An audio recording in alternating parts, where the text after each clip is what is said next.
Kenapa kok saya berani mengatakan bahwa kasus TikTok versus Kongres Amerika Serikat bukan murni kasus pelanggaran hukum, tapi lebih kepada persaingan bisnis. Atau kalau kita mau tarik lebih jauh lagi, ini masih ada kaitannya dengan perang dagang antara Amerika Serikat versus China. Mungkin banyak dari Anda yang tidak setuju dengan pendapat ini, tapi sebelum Anda tidak setuju, ada baiknya Anda menyelesaikan video ini sampai selesai. Karena beberapa argumen yang saya sampaikan ini memiliki bukti fakta di lapangan yang bisa di cross-check hingga sampai saat ini.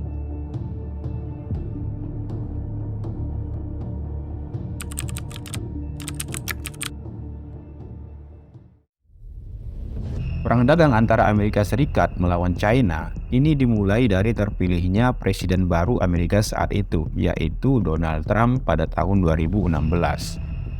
Slogan Donald Trump yang paling terkenal saat itu adalah Make America Great Again dan America First.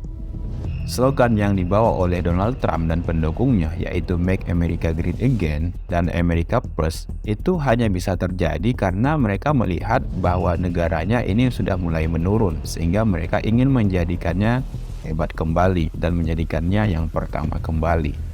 Hasil slogan yang disampaikan oleh Donald Trump tersebut kemudian membawa Amerika membuat sebuah kebijakan yang disebut dengan kebijakan proteksionisme. Memang secara dasar kebijakan ini sangat bagus karena dia ingin melindungi industrinya dari produk-produk luar negeri. Dia ingin memproteksi industrinya agar tidak kalah dengan produk-produk luar negeri, termasuk produk-produk China. Akan tetapi, kebijakan proteksionisme ini akan bertentangan dengan prinsip yang sudah disepakati dalam Organisasi Perdagangan Dunia, World Trade Organization, yang dimana anggotanya adalah China dan juga Amerika Serikat serta beberapa negara-negara lainnya. Ini akan bertentangan karena mereka sudah menyepakati prinsip per prinsip perdagangan dunia. Sehingga kalau Amerika Serikat melakukan kebijakan proteksionisme tentu bertentangan dengan yang sudah mereka sepakati selama ini, di mana produk-produk dari masing-masing negara ini bebas masuk dengan aturan-aturan tertentu.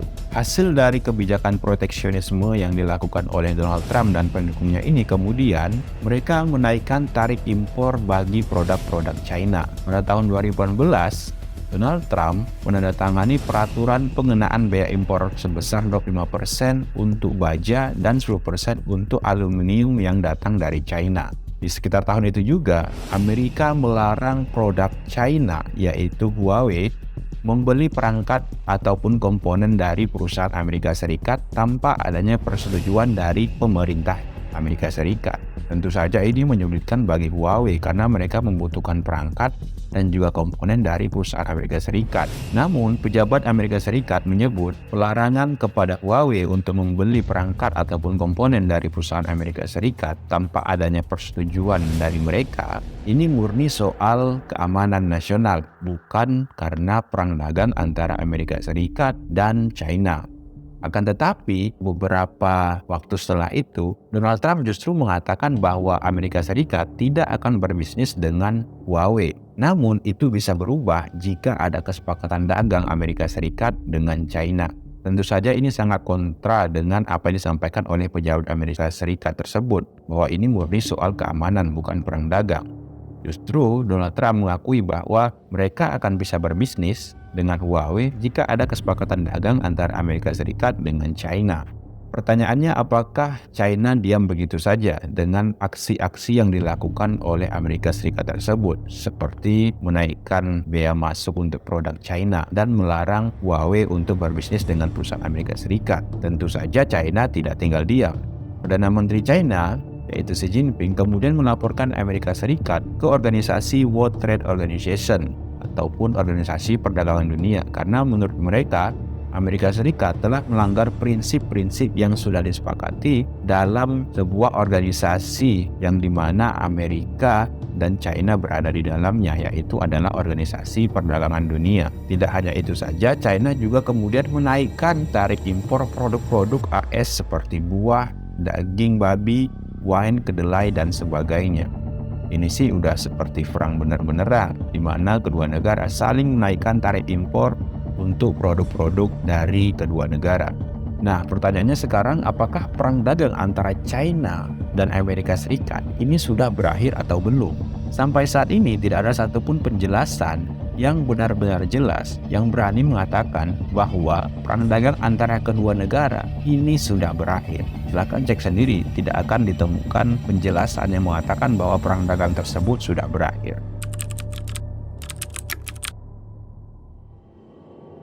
Sejak puluhan tahun, Amerika Serikat sudah memainkan perannya sebagai negara adik kuasa. Tidak jarang hal-hal besar yang terjadi di sebuah negara tertentu, ada Amerika di belakangnya. Bahkan pemilihan umum untuk memilih presiden juga tidak lepas dari peran Amerika di negara tersebut. Kenapa kok Amerika melakukan hal demikian? Jelas dong, karena dia ingin mengamankan ekonomi negaranya sendiri. Karena banyak perusahaan-perusahaan Amerika Serikat yang beroperasi di negara-negara tertentu. Yang kemudian apabila misalnya pemimpin dari negara tersebut terpilih dan kemudian dia tidak suka dengan Amerika Serikat atau bahkan dia berpihak dengan lawan-lawan Amerika Serikat, ini tentu akan berbahaya bagi perusahaan Amerika Serikat yang beroperasi di negara tersebut. Di tengah-tengah Amerika Serikat sebagai negara adik kuasa, China kemudian muncul sebagai penyeimbang kekuatan baru. Banyak proyek-proyek besar di berbagai negara ini didanai oleh China. Selain itu, pasar manufaktur dunia ini juga dikuasai oleh China. Bahkan pasar ataupun industri kendaraan listrik China juga tidak ketinggalan. Menurut perkiraan Pusat Penelitian Ekonomi dan Bisnis Inggris, China yang sekarang menduduki peringkat kedua di dunia akan bisa menyalip ekonomi Amerika Serikat menjadi peringkat 1 pada tahun 2030. Tentu saja hal ini sangat dipahami dan ditakuti oleh Amerika Serikat bahwa China hadir sebagai kekuatan penyeimbang baru. Karena secara histori, China ini sangat layak untuk mendominasi kekuatan global. Misalnya saja penduduknya banyak, wilayahnya luas, dan mereka juga punya sejarah peradaban yang sudah lama dan sudah matang dan tua sejak zaman dahulu.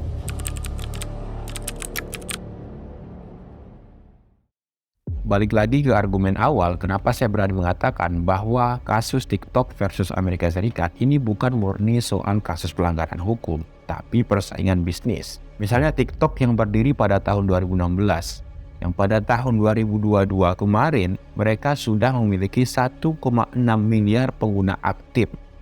Jumlah ini meningkat 32% dibanding tahun 2021.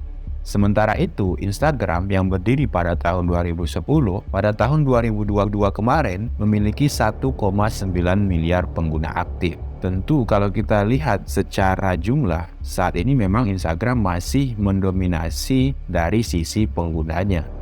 Akan tetapi kalau kita lihat dari sisi kapan berdirinya, Instagram jauh lebih dulu.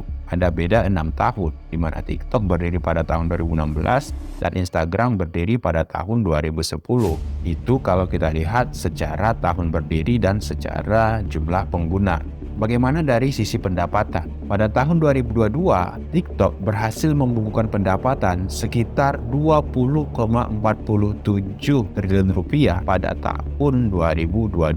Sementara itu, pada kuartal 3 tahun 2022, Meta yang merupakan induk perusahaan dari Instagram mencatatkan pendapatan sebesar 433 triliun rupiah. Dan ini lagi-lagi kalau kita lihat secara angka, memang Meta jauh lebih banyak pendapatannya dibanding TikTok. Namun, ini perlu kita pilih-pilih lagi karena Meta ini terdiri bukan hanya dari Instagram, tapi juga di sana ada Facebook, di sana juga ada WhatsApp dan beberapa perusahaan lainnya. Jadi itu gabungan, bukan murni pendapatan Instagram sendiri.